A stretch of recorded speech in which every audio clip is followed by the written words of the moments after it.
Hello guys, कैसे हो सारे। मैं विक्रम, आप सभी अच्छे होंगे। आज के वीडियोस में हम बात करने वाले हैं मोलिकुलर बेसिस ऑफ इनहेरिटेंस, यानी कि जो डीएनए और आरएनए से बनने वाले कुछ इंपॉर्टेंट क्वेश्चन हैं उनको हम डिस्कस करेंगे। ये क्वेश्चन आपके लिए बहुत महत्वपूर्ण हैं यदि आप पीवीएफटी एग्ज़ाम या फिर आप एवीएफओ एग्ज़ाम की अगर आप प्रिपरेशन कर रहे हो तो बहुत ही इंपॉर्टेंट है गाइस। ये 20 क्वेश्चन हम डिस्कस करेंगे आज की वीडियो में जो आपके लिए बहुत ही इंपॉर्टेंट रखते हैं। तो गाइज आप वीडियो को एंड तक देखें ताकि आपको अच्छी से जानकारी हो जाए। यहाँ पर हम जो है क्वेश्चन हिंदी और इंग्लिश दोनों लैंग्वेजेस में डिस्कस करेंगे ताकि आपको समझने में आसानी हो। प्रश्न नंबर फर्स्ट हम देखें कि डीएनए पॉलीमरेज की खोज किसने की। ऑप्शन है ओकाजाकी, कॉर्नबर्ग, मेसेल्सन एवं स्टॉल, और डी जो है Watson and Crick. Who discovered DNA polymerase. DNA polymerase जो है एक एंजाइम जो होता है डीएनए का संश्लेषण करने में, डीएनए का संश्लेषण करने के लिए एक आवश्यक एंजाइम हम बोल सकते हैं इसे। तो इसका आंसर रहेगा कॉर्नबर्ग। डीएनए पॉलीमरेज की जो खोज जो की थी गाइस, कॉर्नबर्ग ने की थी। सेकंड क्वेश्चन को अगर हम डिस्कस करें कि डीएनए में निहित आनुवंशिक सूचनाओं किसके माध्यम से सुलभ होती है। RRNA, mRNA, tRNA, snRNA. तो गाइस यहाँ पर हम बात करें genetic information content is DNA is accessible through. तो ये है एमआरएनए। एमआरएनए आपका राइट आंसर होगा। जो मैसेंजर आरएनए जो होता है आनुवंशिक सूचनाओं को ये जो होता है कि स्थानांतरित करता है। ये बहुत इंपॉर्टेंट क्वेश्चन है गाइस आपके लिए, और पूछा भी जा चुका हुआ क्वेश्चन है। आगे बात करते हैं जेनेटिक कोड की खोज किसने की। तो ये भी बहुत important. Who discovered the genetic code. तो ऑप्शन है निरेनबर्ग, खुराना, ओकावा तथा क्रिक। तो निरेनबर्ग जो होता है साइंटिस्ट, उन्होंने जो है कि जेनेटिक कोड की खोज की थी। आगे हम बढ़ते हैं next question number fourth. DNA polymerase किस में भाग लेता है। बहुत इंपॉर्टेंट है। ट्रांसक्रिप्शन, स्पिलिशन, रेप्लिकेशन या टेमिनिज्म। तो डीएनए रेप्लिकेशन या क्या जो कि डीएनए बनने की जो प्रोसेस होती है उसे डीएनए रेप्लिकेशन कहते हैं, और उसमें जो है मेनली जो डीएनए पॉलीमरेज एंजाइम भाग लेता है। बहुत इंपॉर्टेंट है गाइस ये भी अक्सर पूछा जाता है एग्जाम में। आगे हम बात करते हैं किसकी उपस्थिति के कारण डीएनए अम्लीय होता है। ये भी इम्पोर्टेंट। ऑप्शन है शर्करा, प्यूरिन, फास्फोरिक अम्ल या पिरिमिडिन। तो ये रहेगा फास्फोरिक अम्ल। फास्फोरिक अम्ल की प्रेजेंस के कारण जो होता है कि डीएनए एक अम्लीय है। आगे हम बढ़ते हैं नेक्स्ट क्वेश्चन की ओर। डीएनए किस में नहीं पाया जाता है। सबसे इम्पोर्टेंट क्वेश्चन है ये। ऑप्शन है गुणसूत्र, प्लाज्मा लेमा, राइबोसोम या केंद्रिका। तो RNA is not found in, तो ये होगा हमारा प्लाज्मा लेमा।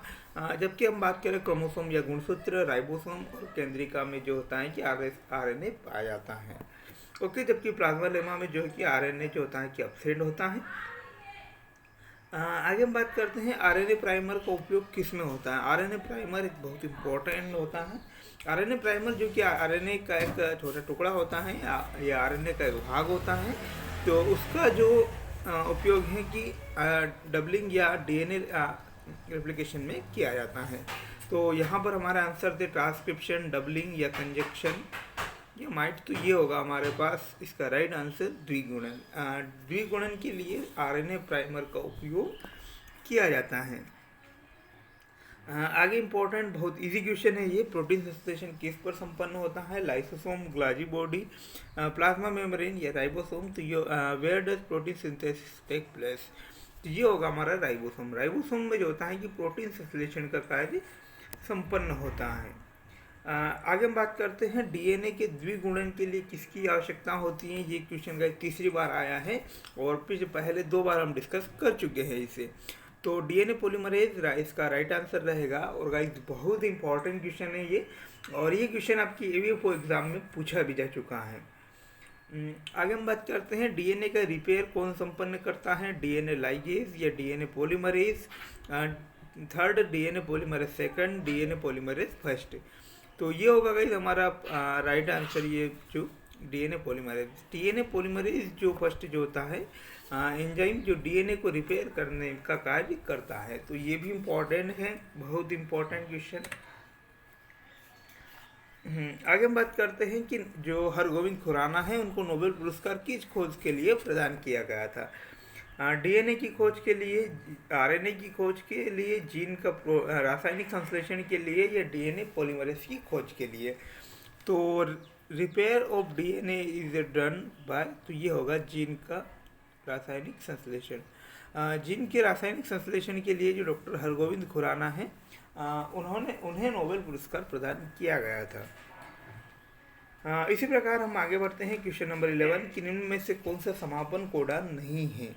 तो बहुत इम्पोर्टेंट है ये ऑप्शन जो है हमारे पास, UAA, UAG, AUG और UGA।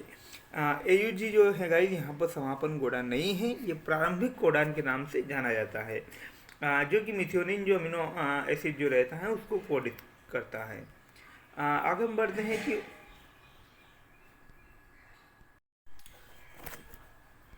ओंकोजिन की खोज जो किसने की थी, बहुत इम्पोर्टेंट है। ओंकोजिन जो वो जीन होते हैं जो कैंसर को उत्पन्न करते हैं। तो ये होगा बिशप तथा वर्नस ने जो होता है कि जो ओंकोजिनस जो होते हैं, ओंकोजिनस जो जीन होते हैं उनकी खोज की थी। तो ये भी एक इम्पोर्टेंट क्वेश्चन है।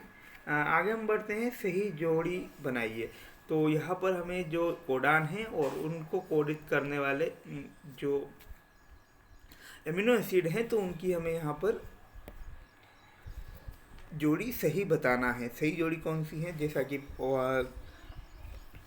फर्स्ट ऑप्शन है UUA valine, AUG cysteine, AAA lysine और CCC एलानिन। तो जो AAA जो होता है लाइसिन, ये जो है आपका सही आंसर है। ओके। इसी प्रकार अगर हम आगे बढ़ते हैं कि डीएनए से एमआरएनए बनने की क्रिया क्या कहलाती है, तो बहुत इंपॉर्टेंट ये होगा ट्रांसक्रिप्शन या अनुलेखन, जिसे हम बोलते हैं कि the process of making mRNA from DNA is a called. तो ये रहेगी हमारी ट्रांसक्रिप्शन। ओके, ये भी इंपॉर्टेंट क्वेश्चन है गाइस। इसकी जो प्रोसेस है वो बहुत इंपॉर्टेंट है, और उस प्रोसेस में भाग लेने वाले जो एंजाइम हैं वो भी बहुत इंपॉर्टेंट रहते हैं। नेक्स्ट क्वेश्चन, को नामक एंजाइम की सहायता से एमआरएनए डीएनए बनाता है, तो रिवर्स ट्रांसक्रिप्टेज या आरएनए पॉलीमरेज। तो with the help of enzyme called mRNA make DNA. तो रिवर्स ट्रांसक्रिप्टेज जो एंजाइम जो रहता है उसकी सहायता से एमआरएनए जो होता है डीएनए बनाता है। ये भी पूछा जाता है गाइस अक्सर कि जो रिवर्स ट्रांसक्रिप्शन जो है उसकी खोज किसने की थी, तो ये होगा हमारा बाल्टीमोर। बहुत इंपॉर्टेंट क्वेश्चन है ये, आप क्वेश्चन जो आपकी पीवीएफटी एग्जाम में पूछा जा चुका क्वेश्चन है।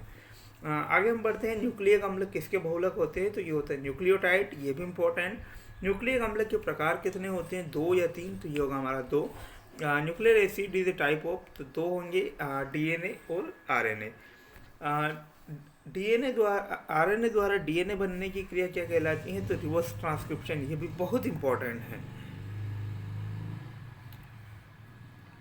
The process of making DNA by RNA is called, तो ये होगा हमारा रिवर्स ट्रांसक्रिप्शन।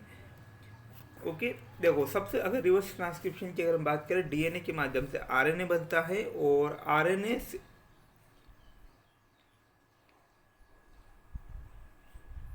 इस प्रोसेस को रिवर्स ट्रांसक्रिप्शन हम कहेंगे। एंजाइम के समान कार्य करने वाला होता है आरएनए है, तो ये होता होगा टीआरएनए। टीआरएनए या ट्रांसफर आरएनए जो होता है उसको एंजाइम के समान कार्य करने वाला वह आरएनए है। रिवर्स ट्रांसक्रिप्शन की खोज किसने की थी, तो वैज्ञानिक टेनिन और बाल्टीमोर। ये जो क्वेश्चन अभी हमने डिस्कस किया वो क्वेश्चन यहाँ पर आपको देखने को मिल गया। तो ये भी बहुत इंपॉर्टेंट क्वेश्चन है। और गाइस आज के वीडियो में बस इतना ही, और मिलते हैं नई वीडियोस के साथ। तब तक धन्यवाद। आप चैनल को सब्सक्राइब करिए ताकि कोई भी नई वीडियोस रहे तो उसे आप मिस न कर पाएँ। Thanks for watching guys.